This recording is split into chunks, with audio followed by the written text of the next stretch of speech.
మీరు సమస్యలతో బాధపడుతున్నారా? శ్రీ కట్టమైసమ్మ తల్లి జ్యోతిష్యాలయం పూజారి గారిని సంప్రదించండి. మీరు కోరుకున్న పనులు మూడో వ్యక్తికి తెలియకుండా పూజలు చేయబడును.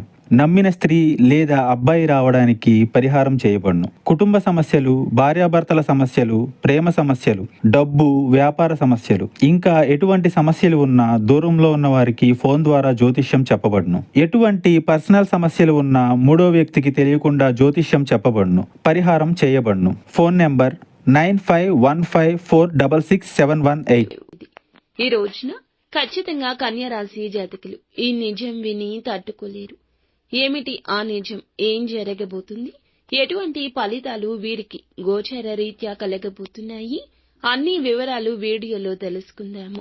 వీడియో మీకు నచ్చితే ఒక చిన్న లైక్ అయితే చేసి మమ్మల్ని సపోర్ట్ చేయండి. ఇక ఆలస్యం లేకుండా వీడియోలోకి వచ్చేద్దాము. మధ్యాహ్నం 1:30 దాటాక చంద్రుడు అష్టమ స్థానంలోకి ప్రవేశించి రాహు కుజుల దృష్టి తాకుతుంది. మీ జీవితంలో ఇది గూఢ విషయాల బహిరంగంగా భావించబడుతుంది. ముఖ్యంగా మీ వ్యక్తిగత జీవితంలో నమ్మకంపై ఒక పెద్ద గాయం మోపబడుతుంది. మీరు ఆశించిన వారి నుంచి గట్టిగానే దెబ్బ తగలొచ్చు. మీరు నమ్మిన వ్యక్తి మీరు ఊహించని ప్రవర్తన చేస్తారు. గడచిన కాలంలో వారిపై చాలా నమ్మకం పెట్టుకున్నారు. ఇప్పుడు పూర్తిగా భిన్నంగా మారిపోయి మిమ్మల్ని మోసం చేసినట్లు తెలిసే దుస్థితి దాపురిస్తుంది. ఇది కేవలం వ్యక్తిగతం కాదు, ఆర్థికంగా లేదా పరువు విషయంలో కావచ్చు. మీ దగ్గర వారే మీ యొక్క అభివృద్ధి అడ్డుకోవడానికి చేస్తున్న కుట్ర కావచ్చు. ఒక్కసారిగా చెవిన పడుతుంది. వారి మాటల్లో వక్రీభావం ఉంటుంది. ఎవరో ఒకరు రికార్డింగ్ మెసేజ్ లేదా థర్డ్ పర్సన్ ద్వారా ఈ నిజం మీకు తెలుస్తుంది. విన్న వెంటనే అసహనం, దుఃఖం, కోపం కూడా కలగడం సహజమే. కానీ ఆవేశం తగ్గించుకోండి.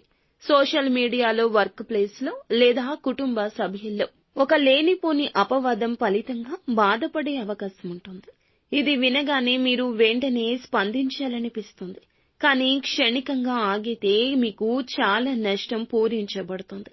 తీవ్రమైన మానసిక ఒత్తిడి ఈ రోజు కలగొచ్చు. కొన్ని గంటలు ఏం చేయాలో అర్థం కాకపోవచ్చు. తక్షణ నిర్ణయం ప్రమాద గంటికలు మోగిస్తుంది. నిశ్చలంగా ఆలోచించండి. నమ్మిన వ్యక్తితో మాటల్లో గౌరవం ఉండాలి. ప్రతి విషయానికి వెంటనే స్పందించొద్దు. దెబ్బతిన్న వాటి నుంచి ఆ గుండెతో తీసుకునే నిర్ణయాలు సాధారణంగా పశ్చాత్తాపాన్ని కలగచేస్తాయి. మీ దగ్గర ఉన్న వివరాలు గోప్యంగా ఉంచండి. నిజం తెలుసుకున్నా కూడా వాటిని బయట పెట్టొద్దు. ఇందులకు ఆధారంగా భవిష్యత్తుకు సంబంధించి నిర్ణయం తీసుకోవడం, మీ శాంతి కాపాడుకోవడం మీ లక్ష్యం.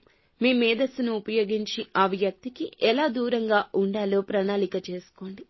ఓం శ్రీ హనుమతే నమః ఈ యొక్క మంత్రాన్ని కష్టం కలిగిన ప్రతిసారి, బాధ కలిగిన ప్రతిసారి బాధాతప్త హృదయంతో 21 సార్లు జపించండి.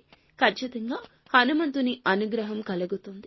మానసిక స్థైర్యం కలుగుతుంది. మీ జేబులో ఈ రోజున ఒక నిమ్మకాయను పెట్టుకుని వెళ్ళండి. మీకు ఉన్న దృష్టి పోతుంది.